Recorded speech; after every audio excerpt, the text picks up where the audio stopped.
Bom dia, gente linda! Hoje eu tive uma ideia que não sei ainda se é uma ideia de jirico ou se vai funcionar. Então, o que que acontece? Que eu fiquei pensando, cara, eu leio todos os dias e todos os dias eu não vou à praia, então por que não fazer essa leitura na praia? Na minha cabeça, super funciona. Funciona assim, eu trouxe um tripézinho pequenininho, daí vou sentar ali num cantinho, vou ler para vocês o que normalmente a gente lê, os 15 minutos. Enquanto eu leio, vou deixar vocês vendo o mar, né? É um pouco egoísta essa. Eu fiquei pensando sobre isso. Se não seria um pouco egoísta da minha parte querer fazer isso aqui na praia, mas depois eu pensei, pô, eu tô com dificuldade de ir à praia, de tirar um tempo para ir à praia, porque tá muito frio. Então, se o mínimo solzinho que tiver eu puder ir, e aí que não tem nada mais lindo do que eu deixar vocês vendo o mar junto comigo, não é verdade? Então, vamos começar a nossa leitura de hoje nesse esquema. Espera que eu vou colocar vocês ali bem de frente para o mar, num lugar bem lindo, bem gostoso, e a gente vai começar a nossa leitura maravilhosa de hoje. Eu achei um cantinho aqui bem maravilhoso, hein? Que tal essa vista para vocês hoje? Vou então acionar aqui o cronômetro e pronto. Vamos começar então a nossa leitura maravilhosa desse livro, A Dieta da Mente, Dr. David Perlmutter. Descubra os assassinos silenciosos do seu cérebro. A gente está na página 92 e a gente começa hoje com uma história real. Padeci durante 30 anos de diversos males, inclusive convulsões e tremores, juntamente com ansiedade extrema. Fui diagnosticada com síndrome de fadiga crônica e transtorno bipolar. Foi incrivelmente difícil para mim, pois eu era violinista profissional e fui obrigada a parar, devido a esses sintomas e à incapacidade de usar as mãos. De cara, descobri que a minha glicemia era péssima e me dei conta de que tinha um problema com carboidratos. Fui então diagnosticada como intolerante ao glúten, como a maior parte da minha família. Agora faço uma dieta pobre em carboidratos e muito rica em gorduras, só que gorduras boas, e continuo a fazer outras mudanças importantes, como ingerir mais probióticos. Recuperei-me totalmente e hoje minha saúde é melhor do que quando eu era criança. Voltei a tocar em concertos e estou completamente livre de convulsões, ansiedade e falta de confiança. Além disso, sofri a vida inteira com problemas de peso. Durante certo tempo, fui bastante obesa. Perdi 35 quilos e continuo assim há anos. Tenho 47 anos, mas pareço, pelo menos é o que me dizem, e me sinto como se tivesse 30 e poucos. Priscila D. Durante a maior parte dos últimos 2,6 milhões de anos, a dieta de nossos ancestrais consistiu em carne de caça, vegetais da estação e frutos selvagens ocasionais. Como vimos no capítulo anterior, hoje a dieta da maior parte das pessoas é baseada em grãos e carboidratos. A maioria deles contendo glúten. Mas mesmo deixando de lado o fator glúten, devo observar que uma das razões principais pelas quais ingerir tantos grãos e carboidratos pode ser tão danoso é que eles elevam o açúcar no sangue a níveis que outros alimentos, como carnes, peixes, aves e vegetais, não fazem. Níveis elevados de açúcar no sangue, lembre-se, produzem insulina elevada, que é liberada pelo pâncreas para que as células possam absorver o açúcar. Quanto maior o nível de açúcar no sangue, mais insulina é preciso. E quanto mais sobe a insulina, menos sensíveis a seu sinal se tornam as células. Basicamente, as células deixam de escutar a mensagem da insulina. E o que o pâncreas faz, como uma pessoa que não consegue ser escutada, é falar mais alto. Isso é, aumentar a produção de insulina, criando um processo que põe a vida em risco. Níveis mais altos de insulina tornam as células progressivamente menos reativas ao sinal da insulina. E, para reduzir o açúcar no sangue, o pâncreas trabalha dobrado, aumentando a produção de insulina ainda mais, de novo, para manter a taxa de açúcar normal no sangue. Mesmo quando esse nível atinge o normal, o nível de insulina continua a aumentar. Como as células se tornam resistentes ao sinal da insulina, usamos o termo resistência à insulina para caracterizar esse problema de saúde. À medida que a situação evolui, o pâncreas chega à produção máxima de insulina, mas isso ainda não é o suficiente. Nesse momento, as células perdem a capacidade de reagir ao sinal da insulina e, por fim, o nível de açúcar no sangue começa a subir, resultando no diabetes tipo 2. Basicamente, o sistema desmoronou e passa a exigir uma fonte exterior, os remédios para diabetes, para manter equilibrado esse nível. Lembre-se, porém, de que não é preciso ser diabético para sofrer de um nível crônico elevado de açúcar no sangue.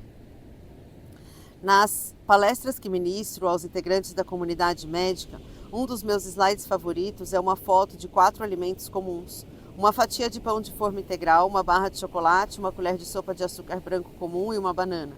Peço ao público que tente adivinhar qual deles produz maior elevação no nível de açúcar no sangue, ou qual deles tem maior índice glicêmico, um valor numérico que reflete a medida da rapidez com que o nível de açúcar no sangue sobe depois de comer um determinado tipo de alimento. O índice glicêmico vai de 0 a 100, sendo que os valores mais altos representam os alimentos que causam uma elevação mais rápida no nível de açúcar no sangue. O ponto de referência é a glicose pura, que tem um IG de 100. 9 em cada 10 vezes o público escolhe o alimento errado. Não é o açúcar. Ele tem um índice glicêmico de 68. Não é a barra de chocolate, que tem um índice glicêmico de 55. Tampouco a banana, que tem um índice glicêmico de 54. É a fatia de pão de forma integral, com um incrível índice glicêmico de 71, o que a coloca ao lado com o pão branco. E as pessoas ainda pensam que pão integral é melhor que o branco. Faz mais de 30 anos que se sabe que o trigo eleva a taxa de açúcar no sangue mais do que o açúcar de mesa. Mas por algum motivo, ainda achamos que não pode ser verdade. Vai contra o senso comum, mas é um fato. Poucos alimentos produzem uma alta na glicemia maior do que aqueles que levam trigo. É importante notar que a elevação na sensibilidade ao glúten não é apenas resultado de uma superexposição ao glúten nos alimentos processados de hoje. Também é resultado de açúcar demais e alimentos inflamatórios demais. Podemos discutir igualmente o impacto das toxinas no meio ambiente, o que podem alterar a forma como nossos genes se expressam e se sinais autoimunes começam a se manifestar. Esses ingredientes, glúten, açúcar, alimentos inflamatórios e toxinas ambientais, se juntam para criar uma tempestade perfeita no corpo e, sobretudo, no cérebro. Se qualquer alimento que fomenta uma tragédia biológica, apesar da presença de glúten, é arriscado para a saúde, devemos levantar outra questão crucial em termos de saúde do cérebro. Os carboidratos, mesmo os bons, entre aspas, estão nos matando? Afinal de contas, eles são a fonte principal desses ingredientes antagonistas. Qualquer discussão sobre equilíbrio da glicemia, sensibilidade ao glúten e processos inflamatórios tem que girar em torno do impacto que os carboidratos possam ter no corpo e no cérebro. No próximo capítulo, vamos levar a discussão um passo adiante e observar como os carboidratos elevam os fatores de risco para problemas neurológicos, muitas vezes às custas da gordura, o único alimento que gosta de verdade do nosso cérebro. Quando ingerimos carboidratos em excesso, consumimos menos gordura, o verdadeiro ingrediente que nosso cérebro reclama para ser saudável. Daí tem um quadrinho que diz: sinais de sensibilidade ao glúten. Como foi dito, eu não recomendo mais testes de sensibilidade ao glúten, sejam eles exames de sangue ou mesmo biópsias do intestino delgado. Considere que o glúten é tóxico para você, ponto. A seguir, veja uma lista de sintomas e doenças associados à sensibilidade ao glúten. Mas mesmo que você não sofra de nenhuma dessas condições, seu corpo e seu cérebro podem estar sofrendo sem que você saiba ou sinta. Aí ele lista aqui uma série de doenças, Então, aborto espontâneo, alcoolismo, ansiedade, ataxia, perda de equilíbrio, autismo, câncer, confusão mental, convulsões, epilepsia, depressão, desejo incontrolável por açúcar, distúrbios digestivos, gases, inchaço, diarreia, prisão de ventre, doenças cardíacas, dores no peito, dores nos ossos, osteopenia, osteoporose, ELA, esclerose lateral amiotrófica, enxaquecas, infertilidade, intolerância à lactose, má absorção de alimentos, mal-estar constante, náuseas, vômito, Parkinson, pruridos, rachas, retardo no crescimento, síndrome do cólon irritável, TDAH, transtornos autoimunes, diabetes, tireoide, de Hashimoto, artrite reumatoide, etc., transtornos neurológicos, demência, Alzheimer, esquizofrenia. A polícia do glúten. Os seguintes grãos e amidos contêm glúten: bulgur, triguilho, centeio, cevada, creme de semente de trigo, cuscuz, espelta ou trigo vermelho, farinha de Graham, germe de trigo, camute, matzá, semolina, trigo, triticale. Os seguintes alimentos não contêm glúten: amaranto, araruta, arroz, batata, milhete, milho, quinoa, soja, sorgo, tapioca, teff, trigo sarraceno. Os seguintes alimentos costumam conter glúten em excessos que possuem o certificado sem glúten: Achocolatados comerciais, almôndegas, aveia, exceto os que possuem certificado sem glúten. Barrinhas energéticas, batata frita congelada costuma ser coberta de farinha. Bebidas quentes instantâneas, cachorros quentes, cafés, chás com sabores, caldos e sopas comerciais, castanhas torradas, cereais, cerveja, coolers, bebida, embutidos, empanados, farinha de aveia, exceto os que possuem o certificado sem glúten, feijão enlatado, frios, gorgonzola, hambúrguer vegetal, hóstias, cani, bacon, etc., artificiais, ketchup, maionese, malte, sabor malte, marinados, mix de frutas secas e castanhas, molhos em geral para salada, para carnes, queijos processados, recheios e pudins de frutas, salsicha, seitã, shoyu e molho teriyaki, sopas, sorvete, substitutos do creme de leite, substitutos do ovo, tabule, vegetais fritos, tempurá, vinagre de malte, vodka, wheatgrass, grama de trigo, xaropes. Abaixo, fontes variadas de glúten, exceto que possuem certificado sem glúten. Batons, protetores labiais, cosméticos, massinhas de modelar para crianças, remédios, selos e envelopes de lamber, vitaminas e suplementos, checar o rótulo, shampoos e condicionador.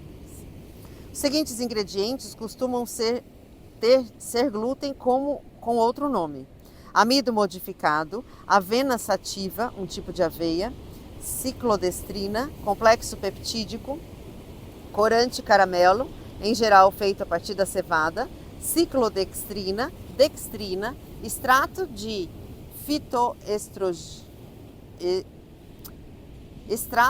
fitoesfingosina, extrato de levedura, extrato de malte hidrolisado, extratos fermentados de grãos hidrolisados, Hordeum distichon, Hordeum vulgare, maltodextrina, proteína de soja, proteína vegetal hidrolisada ou não, sabores naturais, escalho cereal, triticum aestivium, triticum vulgare, xarope de arroz integral.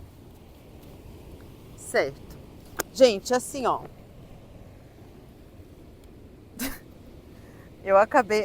Faltam mais 4 minutos pra gente terminar a leitura de hoje. Mas eu vou parar por aqui, sabe por quê? Porque senão a gente vai começar um outro capítulo, já o capítulo 3. E hoje é dia exatamente da gente se encontrar, né? Hoje é dia da gente se encontrar, pra gente conversar. E eu achei muito interessante essa lista aqui no final. Não sei o que vocês acharam. Eu não sei se eu tô bem focalizada na câmera, mas tá tudo certo. Eu tô aqui para dizer para vocês que eu adorei essa experiência de ler aqui na praia. Não sei ainda se o barulho do mar vai atrapalhar vocês na compreensão do texto. Então quero pedir para vocês comentarem. Me conta aqui embaixo o que vocês acharam dessa ideia de jirico que a Drica teve de ler aqui na praia. Ó, olha esse lugar! Não é de manhãzinha, não tô aqui antes de 7 horas da manhã, porque seria inviável, fisicamente falando mesmo, gente, porque tá muito frio em Santa Catarina. Santa Catarina tá assim, meu Deus do céu, chegou em El Ninho, agora que tá congelante, de manhã tá congelando, agora são 3 horas da tarde, o sol a pino, daí eu consigo vir pra praia fazer leitura pra vocês. Então quero que vocês me contem se vocês gostaram dessa leitura na praia, se vocês querem mais, e beijo, até segunda-feira.